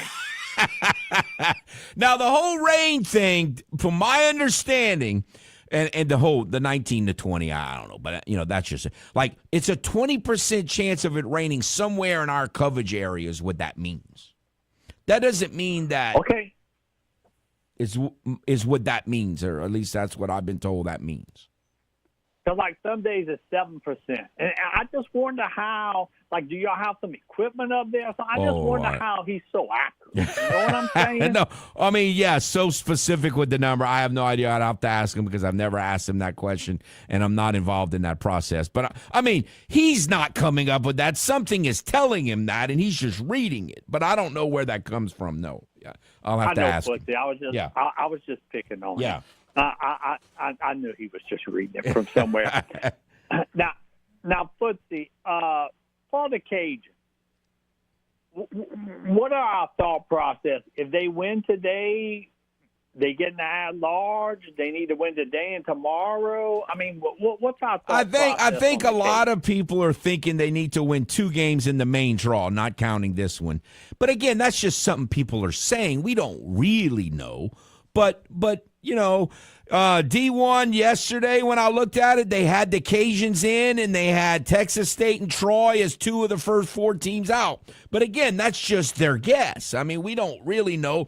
I think the thought process is if they can win 2 games in the main double elimination part of the tournament, that they'll be in with their RPI. But that's just a guess. Well, and by the way, they need to change that double elimination. They shouldn't play double elimination all the way through. Nobody has to pitching. And my last thing, Footsie, before I go, for my Atlanta Braves friends out there, the Philadelphia Phillies are 16-4 their last 20. I don't think I'd want to play them in the playoffs. No, I think they're really good, but good. Yeah, no, they're really good. Their starting pitching is really good. They're really good, no question. All right, Footsie. All right, take care. But I wouldn't worry about the playoffs yet. I mean, let's just first got to get in, obviously. But yeah, no. Now their bullpen, if Duran just came off of the IL, and if he becomes the closer that he's capable of doing, they'll have a better bullpen too, at least a better closer situation. So their bullpen has a chance. It's been iffy at times in recent years, but it has a chance. Alvarado at times has been real good. Kerkering, had that awful thing that happened to him. No, the Phillies are really good. No. No question, they're really good. It's really early. Again, what are we now? A little less than 2 weeks away from me looking at the standings for the first time. But and that's just to start the process. That doesn't mean anything's close to happening yet on June the 1st. That's just the first time you should even know what the standings are, in my opinion. That's just starting the process. No, again, I think the Cajuns, I call it creative accounting. And so a committee can harp on whatever metric they want to harp on, to me. And, we've heard different things over the years. This year, the committee focuses on this or that.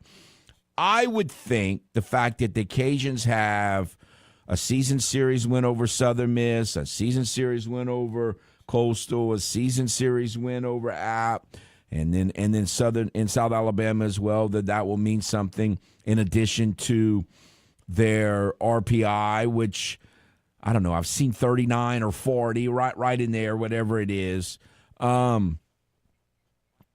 It makes a difference. The thing that really is silly to me, again, there's so much that I don't like about all that.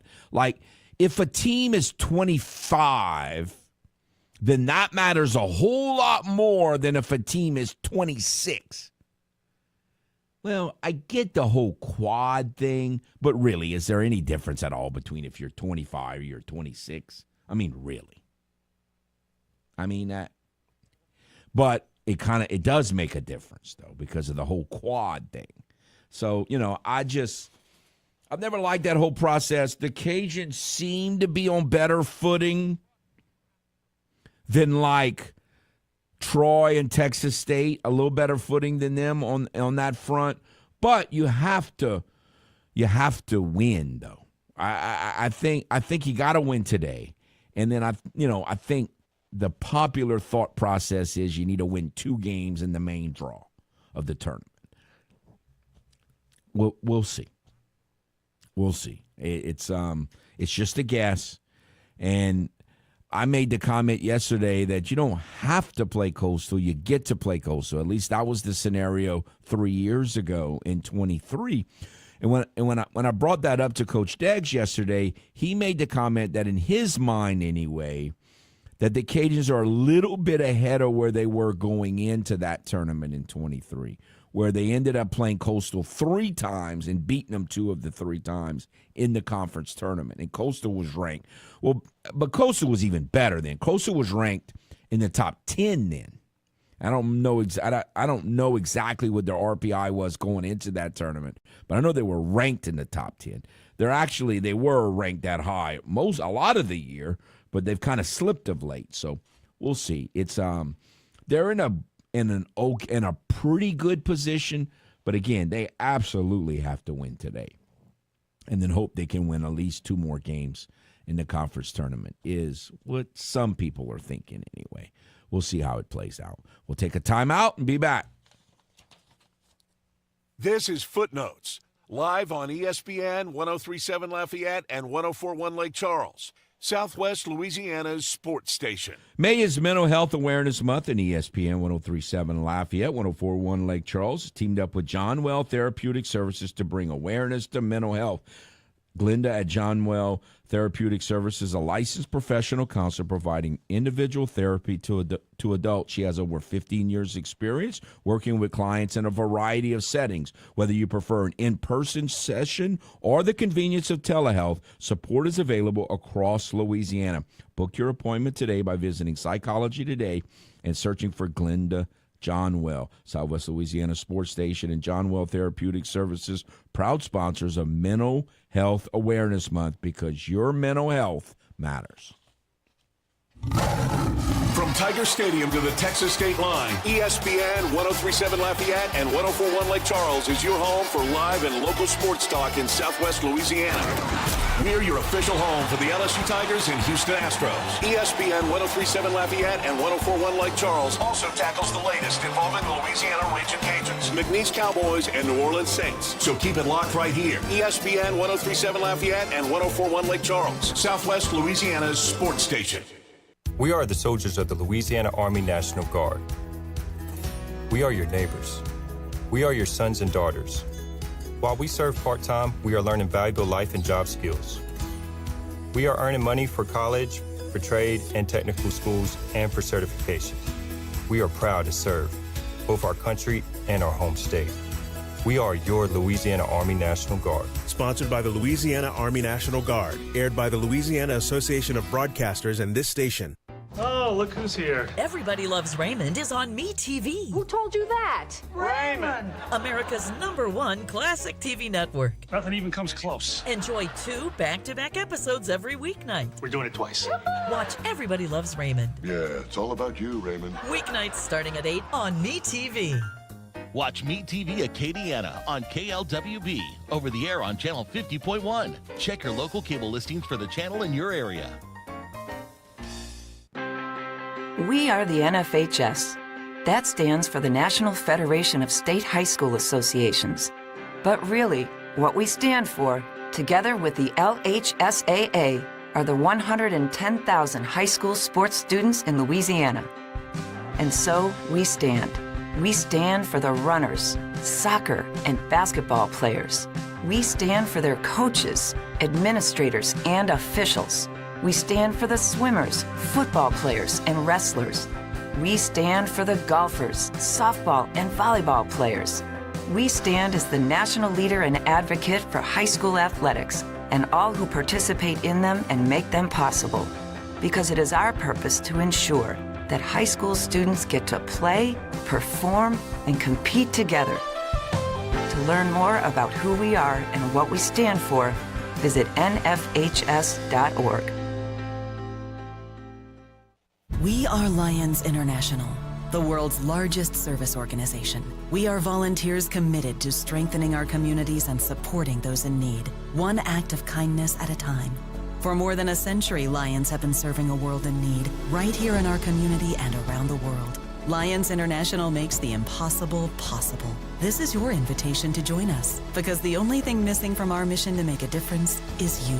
Visit lionsclubs.org to find a local Lions Club near you.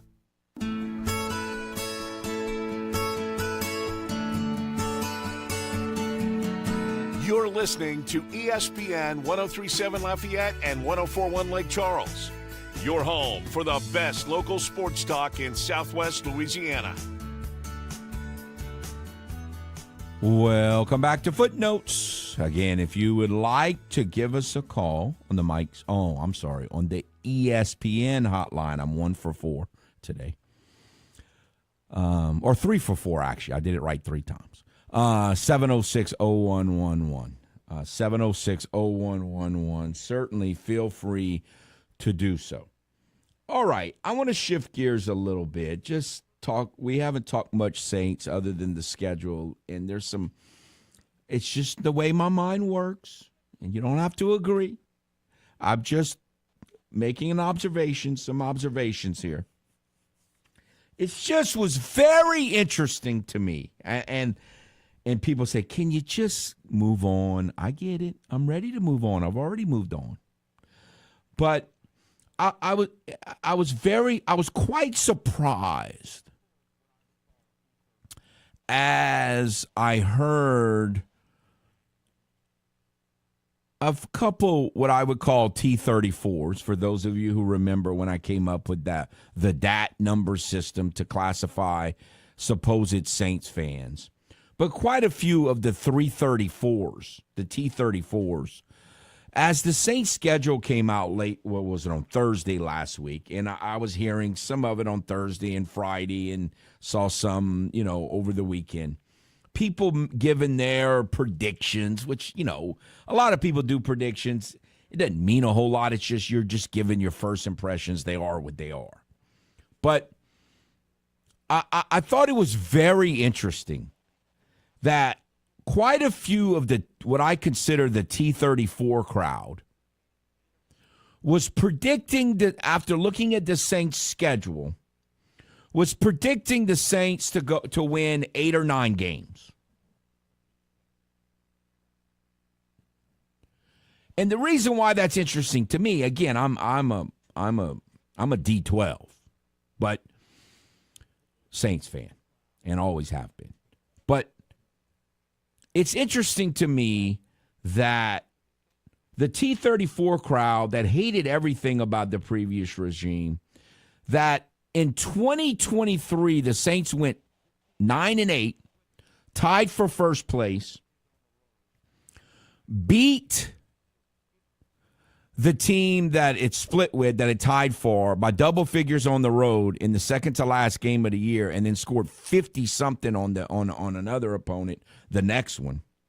Had an offensive lineman who was a complete joke and wrecked the beginning of their season, because he just a complete joke. Had supposedly one of the worst head coaches ever and a complete idiot supposedly for an offensive coordinator. With all of those obstacles, they won 9 games against. Okay, so that we have that. So this year, you have a new coach who people like, a quarterback who people like. You had a pass rusher who had a higher pressure rate than Myles Garrett last season, who was like an MVP defensive season. In the MVP conversation. This cat had a higher pressure rate than that. You added a first-round wide receiver that a lot of people are high on. You added a running back, or a former first-round running back in HN. You added a linebacker in Caden Ellis who had the most pressures of any inside linebacker in the NFL over the last 2 seasons. Plus all the other players that you added. You actually have weapons when you didn't have any before.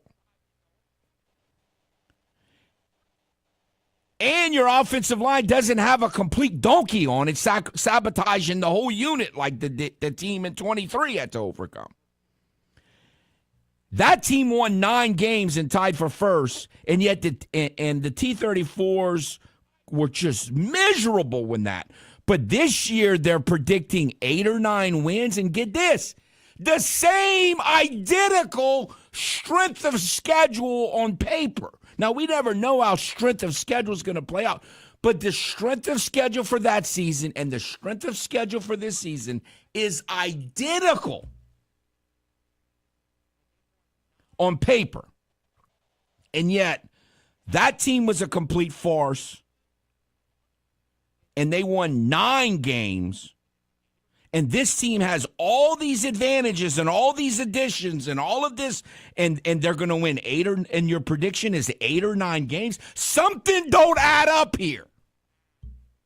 Something's not adding up to me as I hear all of this. I was just very surprised at the T-34 crowd. Now, could 8 or 9 wins happen? Of course they could be right. But I'm not talking about how accurate they are. I'm talking about the portrayal of then and then what, how much better on paper the roster is, how much better the coach is, how much better a lot of stuff is. The special teams should be immensely better than the special teams were then because they were horrible then. And yet, all of these built-in advantages, you had all the idiots back then, and now we're smarter, and we got all this better personnel. We got better special teams. They have a real NFL punter for the first time, and my prediction is that they're going to win 8 games. When that team won 9 with all of those, with a bunch of stuff, with a bunch of idiots running the competition. How does that make sense? I'm sorry. It just does not add up to me. The same identical strength of schedule. Tell me what makes sense about that. Just explain that to me. All right, let's head out to the ESPN hotline. Hello.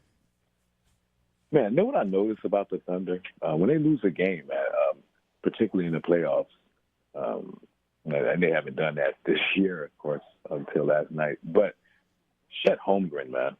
Missing. Where was he last night?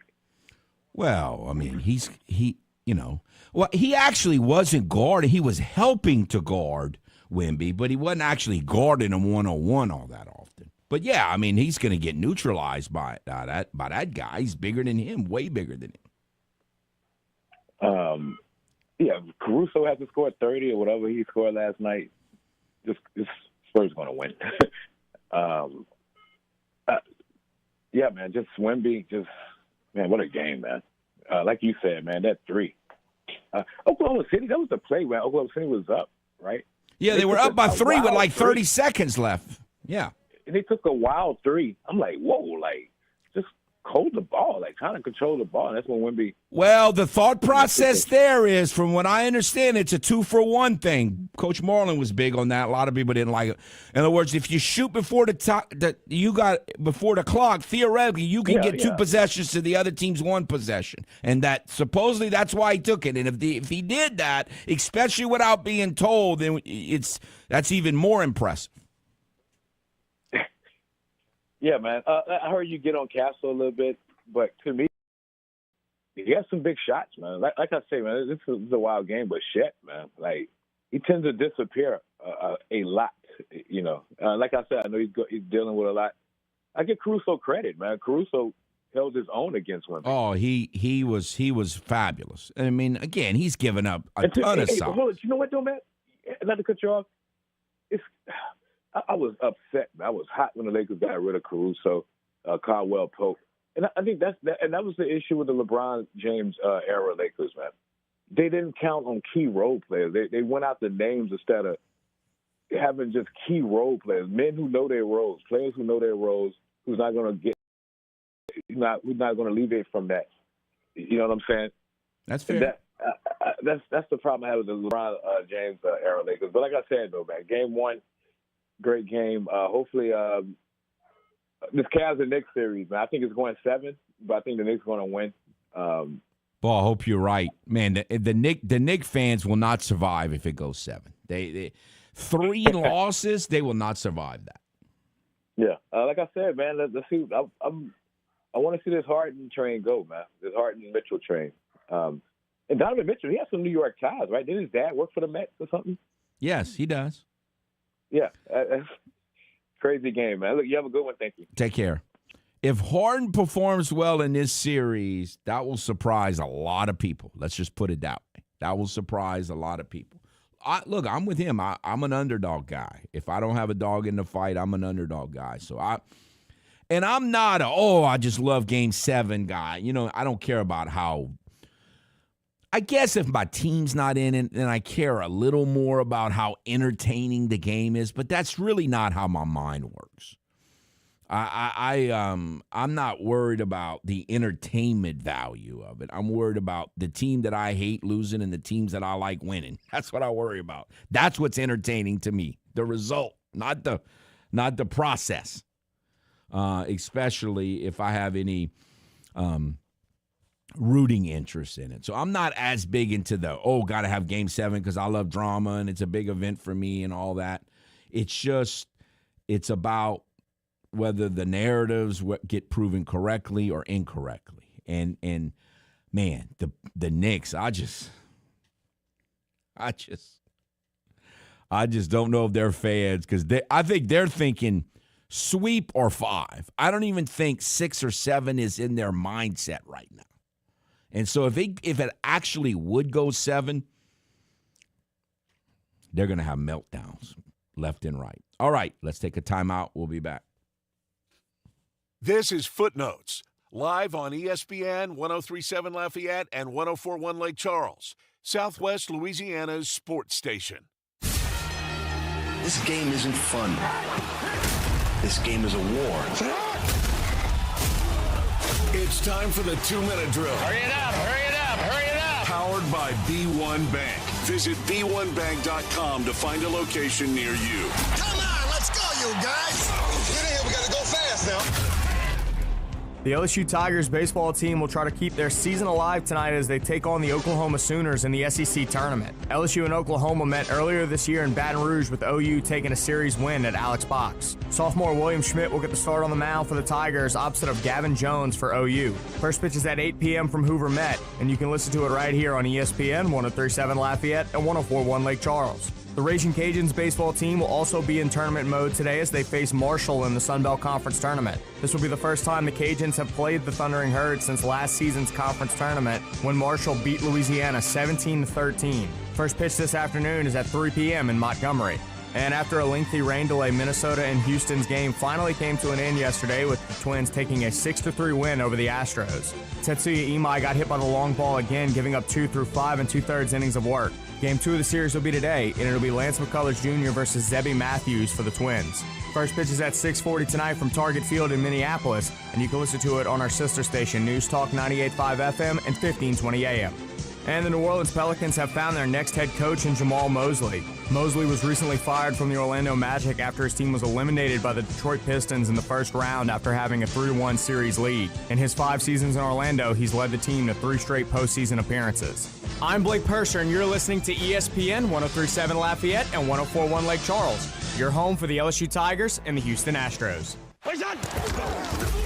The 2-minute drill has been powered by B1 Bank. Visit b1bank.com to find a location near you.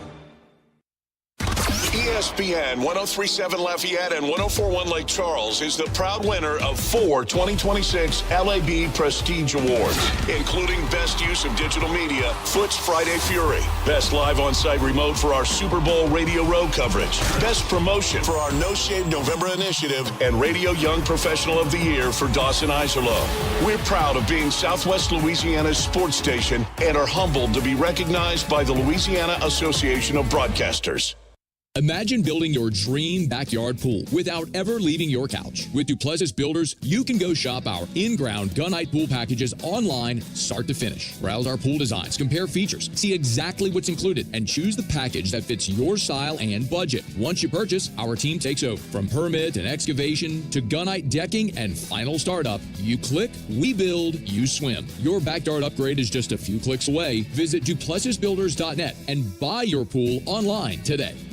Looking for a spotless workplace? Variety Janitorial Services is your go-to. For office cleaning to stripping and floor waxing and carpet cleaning, your commercial space will look its best. Their reputation for perfection has grown throughout the entire Acadiana community. They deliver top-notch service with a commitment to excellence. Daily, weekly, or deep cleaning, trust the experts. Visit varietyjan.com today or call 337-298-8704 for a free quote. Variety Janitorial Services. We clean, you shine.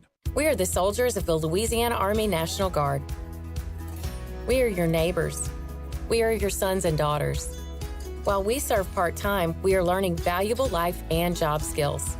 We are earning money for college, for trade and technical schools, and for certifications. We are proud to serve both our country and our home state. We are your Louisiana Army National Guard. Sponsored by the Louisiana Army National Guard. Aired by the Louisiana Association of Broadcasters and this station. Every weeknight, MeTV has your laugh therapy. To chase away the blues or the olive drabs. With 2 hours of MASH at 5. This guy's ankle has tickled my funny bone. Followed by the Andy Griffith Show at 7. Doggone it, Otis. You're supposed to be hugging me when I'm arresting you. But he likes you, Bard. Weeknights on MeTV. Watch Meet TV Acadiana on KLWB, over the air on Channel 50.1. Check your local cable listings for the channel in your area. Do you know a veteran in need? Nation's Finest, through the VA's Supportive Services for Veteran Families program, helps veterans and their families struggling with rent, employment, and other housing-related costs. Today, Nation's Finest operates more than 30 locations in California, Arizona, and Nevada, helping thousands of veterans every year. Visit nationsfinest.org or call 1-833-468-9676. That's 1-833-468-9676. Are you fluent in Footlish? Probably not, but not to worry. We're here to help with the Footlish Dictionary. Medicine season, a season in which a college or professional sports team suffers a disappointing season due to a plethora of injuries or fluky incidents. Now, back to the man with his very own language, Kevin Foote and Footnotes on ESPN 1037 Lafayette and 1041 Lake Charles, Southwest Louisiana's sports station. Welcome back to Footnotes. If you would like to get in on the ESPN hotline, certainly feel free, 706-0111. All right, there's another Saints issue I want to get to that we haven't talked probably enough about in the last week, and that is it's kind of like the whole deal with 41, Z28, Camara, whatever you want to call him. It's like for months we didn't really talk about it because we didn't know what to think, and then it looks like we finally got some resolution, and then you really don't have any resolution to it, and there's still some mystery behind like exactly what's going to happen. So I have quite a few thoughts about all that. One is if we hated the previous regime, like I just talked about, so much, then you really, to me, you don't have the right. Look, you get this new people in, You get a new head. The Beeve is in, and the Beeve, has his new coaching staff and new approach and new defensive coordinator, and we're doing everything's different. You can't then criticize the Beeve for moving forward. And if moving forward means I want all my new guys in, that's part of the process. I'm not saying you can't like Cam Jordan or 41 or Batman or whoever. I like all of them. But you can't, this idea that, oh, man, you can't cut these. Well, yeah, you can. Like, you hated the previous regime, remember? And so part of we want to start over. We got to start over. We got to move forward. We got to rebuild. And you can't. This is part of rebuilding. So, I mean, the little bit of negativity that I keep hearing about, oh, they got rid of this guy or this guy, that's part of that process that most of you were crying for. So I don't think you have in my mind, you don't have the right to criticize them for getting rid of players when you're moving on in a rebuilding process. That's part of that deal. The second thing is, from what I understand, if they decide to cut 41, it's to save $10 million next season, not this season. To me, it's a tricky situation. First of all, he hasn't been very good. He hasn't been very good in a while. I mean, if you listen to this show, I think there were more missed tackles by running backs who were 6th-round picks or undrafted free agent acquisitions in the last 5 weeks of last season than there were the last 2 years by 41. He never makes anybody miss, ever. He's also not real good at blocking, picking up blitzes. So what exactly is he going to do? Now, Etienne's not going to play every play. Running back's a rotational position in this era. So can he come in and be a backup for Etienne? Yeah, so of course he could do that. But can you trust him to pick up blitzes while he's doing that? Not really, because he olays that. He doesn't pour forth effort. Now, if you came to me and said the team is better, he feels like he's got more help now, he's going to play hard now, okay, I'll buy that, because he hasn't always. And so I that I'll buy, and I'm perfectly fine with him being there because you do need backups. I mean, Etienne's not going to play every down. You don't even want him to play every down. But this criticism that I keep hearing, how they're mistreating him, I don't think they ought to say anything bad about him for what he's done for the franchise. I agree with that. But they haven't said anything bad about him. It's part of the moving on process. If you want to rebuild, a lot of coaches come in, they want their guys. And the truth of the matter is, he hasn't been an above-average player in a long time. And in my opinion, it started when they made the decision, and Casper made this decision. We're going to dump truck 41. And very little is good since they started that process. He has been virtually useless. His numbers are terrible. He never makes anyone miss anymore. Now, would I be completely shocked that if this team is as good as we think it might be, offensively anyway, especially, because they do have more weapons on paper than they've had in a while, that he's going to fit right in and play better? That will not surprise me. And so, again, I'm not saying I want him going. I'm saying this is a tough process. Like, if he doesn't play any better than he's played the last 3 seasons, how is he worth not saving $11 million over the next 2 years for? How is he not worth that? How is he worth not doing that? I don't think this is as much of a no-brainer as some people are portraying it to be. Now, have the Saints had time to figure that out? You could say, well, yeah, that's true, but they should have figured this out by now. And maybe they're just waiting. I mean, maybe they're just waiting to cut him on June the 1st. I don't know that that's the case, but June the 1st ain't got here yet. Or maybe they're just dragging it out as long as possible just to, quote unquote, figure it out. Although I got the Beavs figured it out what's possible. It's just a tough situation because they don't know if he's got that former gear still left in him on a better team. If they keep him, I sure hope he's got that former gear still left in him. Because if not, again, they're in such good salary cap shape. It won't matter a lot, but it's just because they're going to have so much money after next season. Their salary cap, they're going to be fine. It's not like they're, like what the T-34s told me it was going to be like. It's not like that. And so I don't know that it's not as potentially harmful for the future or to sacrifice the future as it used to be. I just don't think it's an easy decision. Because, again, they weren't even here when he had that other gear. I don't know if he's ever seen 41 make anyone miss because I can't even remember the last time that happened.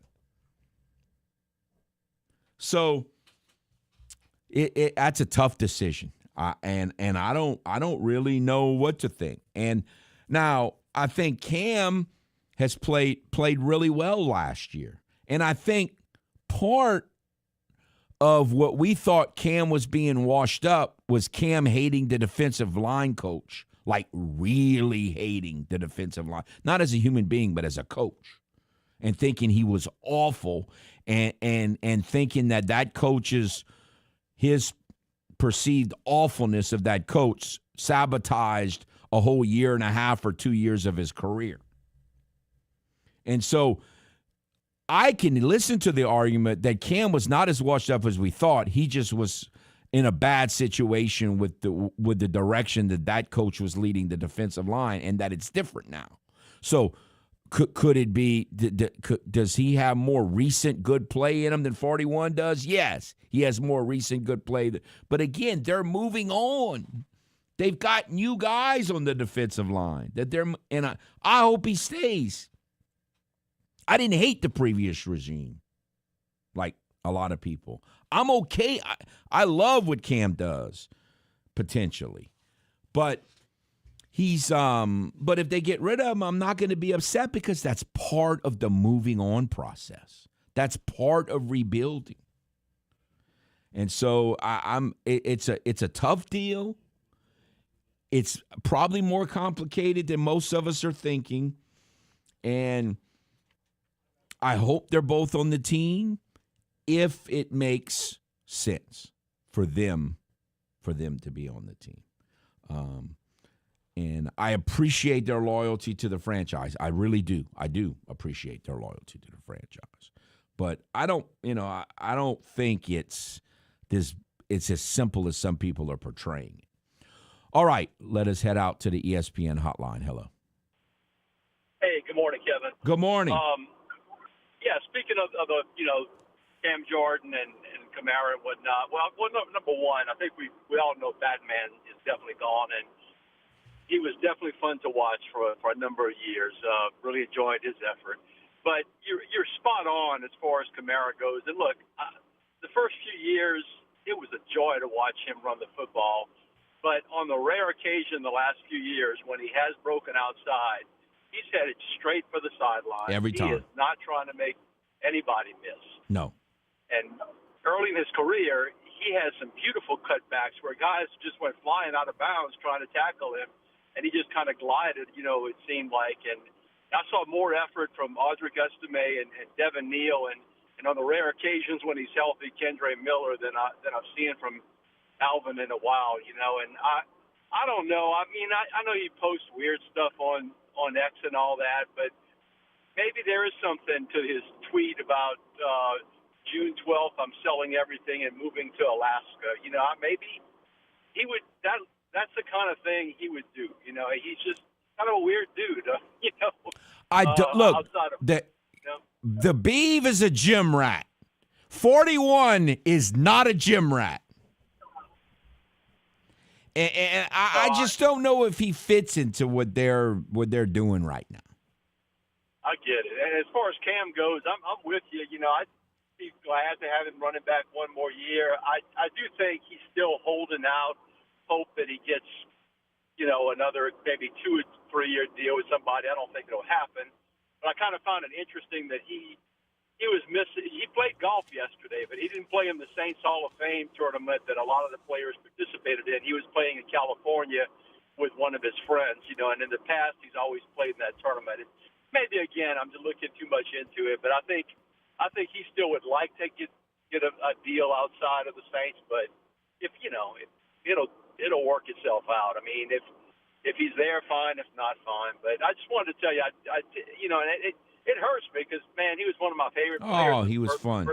Yes. Yeah, it was fun to watch, you know. But, hey, it is what it is, man. Life goes on. But, anyway, enjoy listening to you, Kev. I appreciate it. Thank you. And that's why I belly ached and screamed and hollered about dump trucking him for years, because this is what happens. All right, we'll take a timeout and be back. This is Footnotes, live on ESPN 103.7 Lafayette and 104.1 Lake Charles, Southwest Louisiana's sports station. Did you know you can get great tasting Clear Springs artesian water delivered to your office or doorstep at home? Clear Springs water is 100% local with their own bottling facility at the world-famous Kentwood Aquifer. No chemicals added. Just pure Kentwood, Louisiana artesian water. Clear Springs Water offers delivery of 5 or 3 gallon water service with hot or cold temperature water cooler or single-serve bottles delivered to your home or office. Easy to reach. Just go to clearsprings.net, then hit the Contact Us tab or call 519-3563, extension 1. ESPN 103.7 Lafayette and 104.1 Lake Charles is your home for the Houston Astros. And the Astros stun the Mariners. Hunter Brown, Yordan Alvarez, and the rest of the Astros are looking to get back to the postseason. You can listen to every pitch, hit, and thrilling victory of the Houston Astros. Incredible!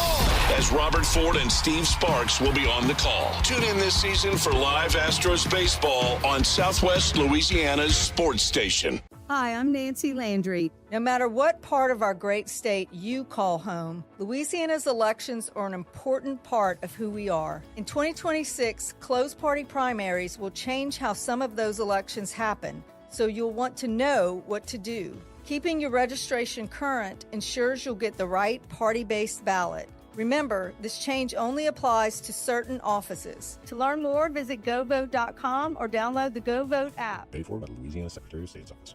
MeTV is America's #1 classic entertainment television network. And here's one of the reasons everybody loves MeTV. Oh, it's a classic. The great comedy lineup on weeknights. This will be fun. Come on. With MASH. Loaded with snappy comebacks. The Andy Griffith Show. I was just funning with Barney. And Everybody Loves Raymond. Now we got a show. Watch MeTV Acadiana on KLWB, over the air on Channel 50.1. Check your local cable listings for the channel in your area. Whether it's a tempting text message or a quick glance at your GPS, taking your eyes off the road for just a moment can have serious consequences. This includes turning around or reaching down. Distractive driving includes eating or putting on makeup. Distractive driving is anything that diverts your attention from driving. I'm Lorraine Luquette Vinoy with Service Chevrolet Cadillac, encouraging you to drive smart, drive safe, and keep those eyes on the road, Acadiana. This message is powered by Service Chevrolet Cadillac and this radio station, where safety meets style on the road. Are your pipes giving you problems? Is that leaky faucet driving you crazy? Don't wait for a plumbing disaster. Call the experts at Ace Plumbing, your trusted local plumbers for over 30 years. At Ace Plumbing, we do it all. Clogged drains, water heater repairs, pipe replacements, and more. With decades of experience, we deliver fast, reliable, and affordable solutions for your home or business. Ace Plumbing fixed my burst pipe in no time, and the price was great. They're the only plumbers I trust. From small leaks to big emergencies, Ace Plumbing is just one call away. We're available 24/7 because plumbing problems don't wait. Call Ace Plumbing today at 337-565-2519 or visit us online at aceplumbinginc.com. That's 337-565-2519. Ace Plumbing, your personal plumber. Let us give you a hand. You're listening to the 2026 LAB Award winner for Best Use of Digital Media, Footnotes with Kevin Foote, on ESPN 103.7 Lafayette and 104.1 Lake Charles, Southwest Louisiana's sports station. Welcome back to Footnotes. One of the things we haven't talked about today, did you see what happened in Lil MVP land last night? JT Ginn, starting pitcher for the A's, took a no-hitter into the ninth. But his team was only up 1-0. So he gives up a single to ruin the no-hitter, and then Zach Neto hits a 2-run homer to win the game. So in 2 pitches, he lost his no-hitter and then the game. And I always, when I, you know me, I don't want my team to throw no-hitters, but it's even worse when you have a no-hitter and you're up by less than 3-0. Like 3-0 is still kind of.